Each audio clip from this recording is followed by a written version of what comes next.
All right, everyone, get ready for another deep dive. This time, we're heading straight into Isaac Asimov's Foundation universe.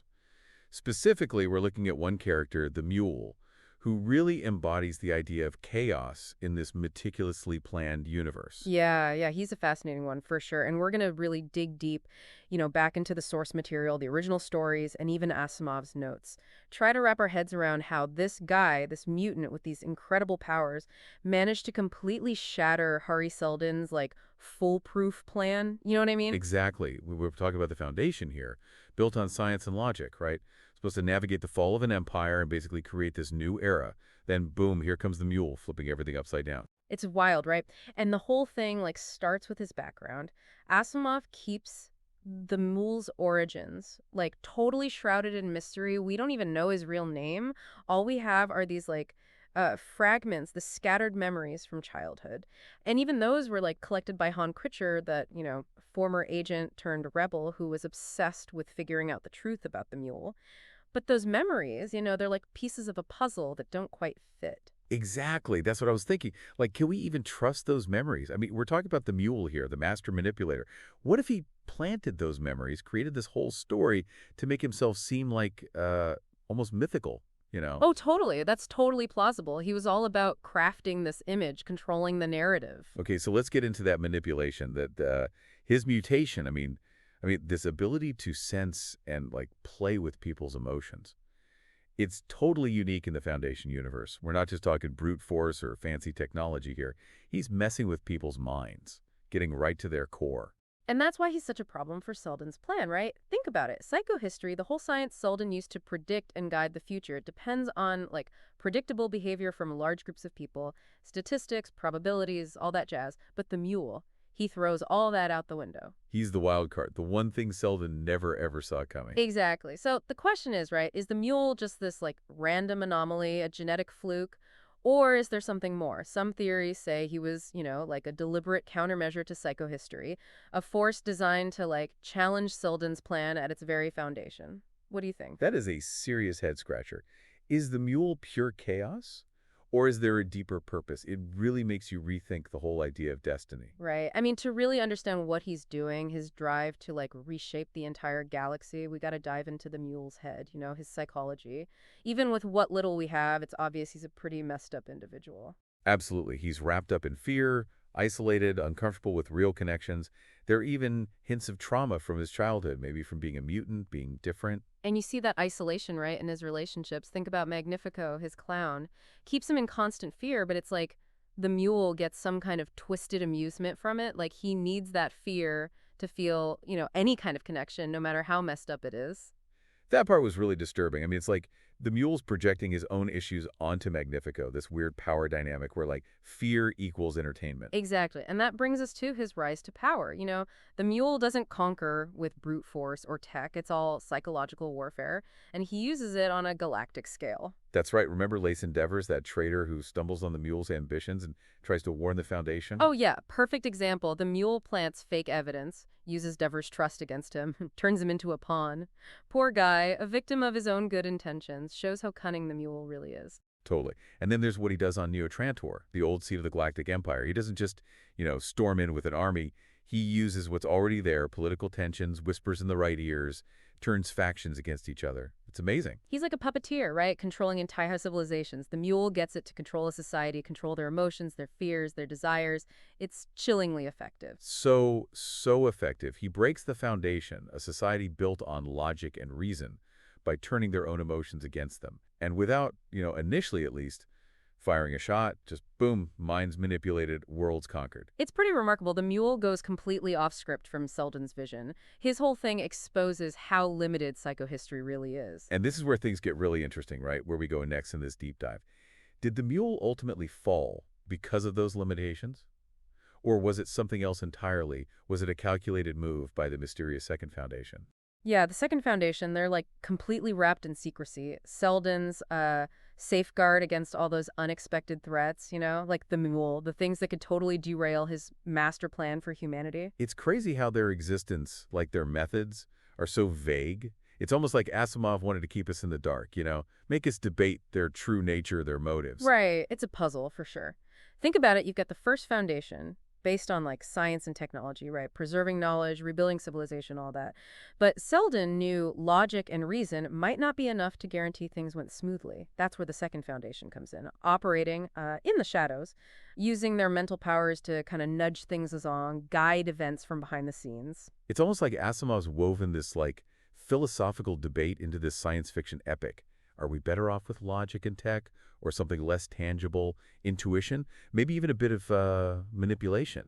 And with the mule, that debate takes center stage. He's like the embodiment of emotional manipulation, showing us how fragile even the most logical minds can be when you throw in fear, doubt, the right story. Yeah, the second foundation was built to counter threats just like the mule.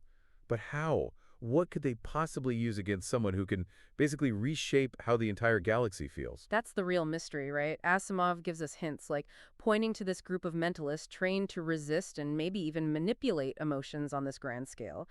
But the details, how it works, how they organize, it's all like intentionally fuzzy. Remember Ebling Miss, that Foundation psychologist who got obsessed with understanding the mule?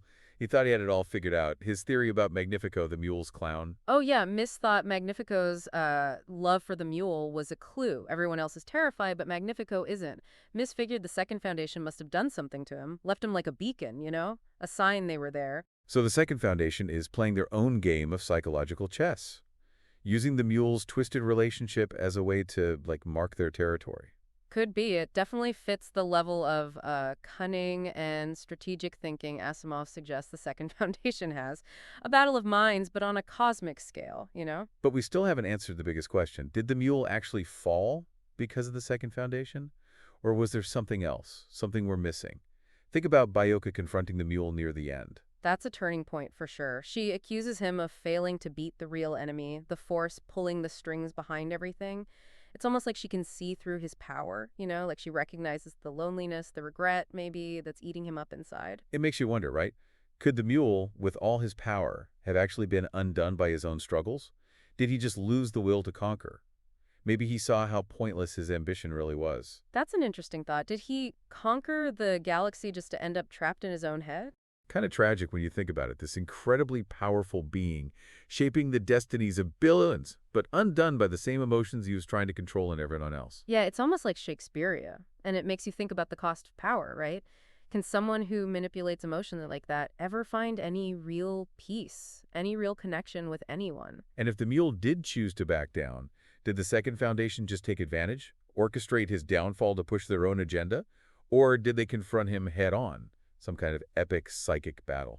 What do you think? Asimov leaves it open to interpretation. And that's what's great about his writing, right? He makes us think, explore the gray areas, come to our own conclusions about what's really happening. It's like this tangled web, and we're stuck trying to figure out what everyone's really doing, what their motives are. But okay, let's shift gears a bit. Here's something I've been wondering. Could the mule have actually beaten the Second Foundation?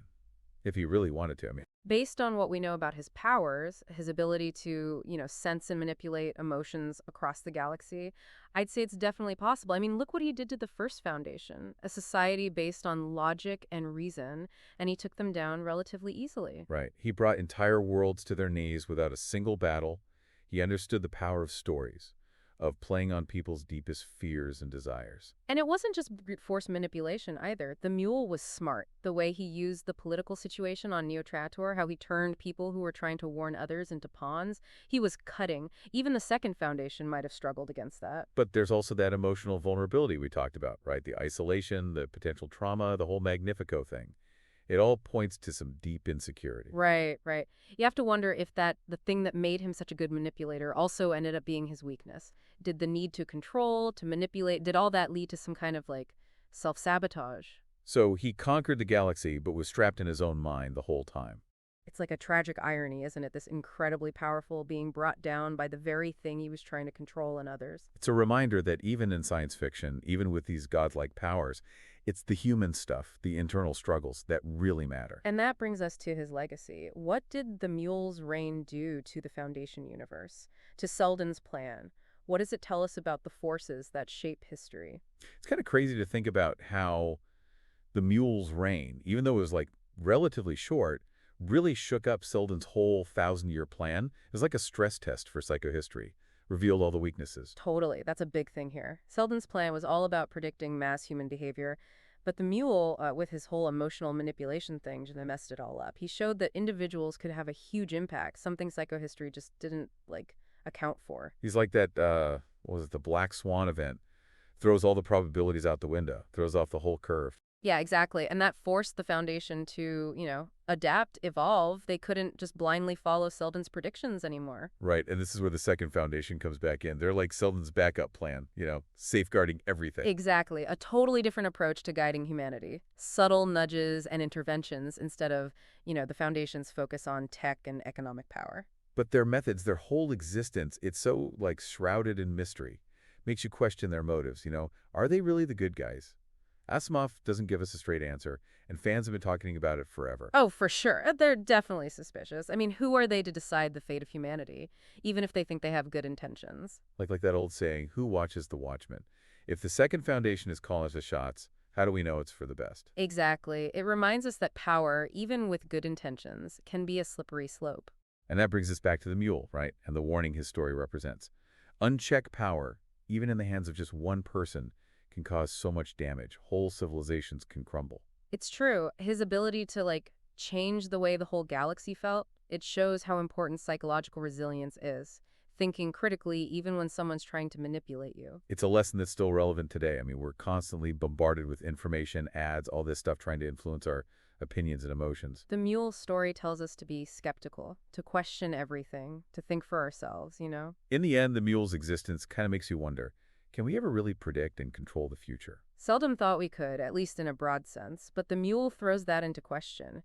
It suggests that free will, individual choices, can disrupt even the most meticulous plans. Makes you feel kind of small. The future isn't set in stone. It's constantly changing based on the choices we make every single day.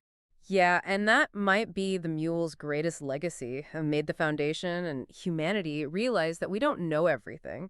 We got to embrace the uncertainty, find new ways to navigate a future that's always in flux. So if you're looking for a story that really makes you think, a science fiction epic that dives into power, manipulation, and what it means to be human, Asimov's Foundation, with the Mule right at the center of the chaos, is definitely worth your time. Yeah, it'll stay with you long after you finish, makes you question your own assumptions about the future, about the forces that shape our lives. And as always, we encourage you to keep digging, keep exploring, keep questioning.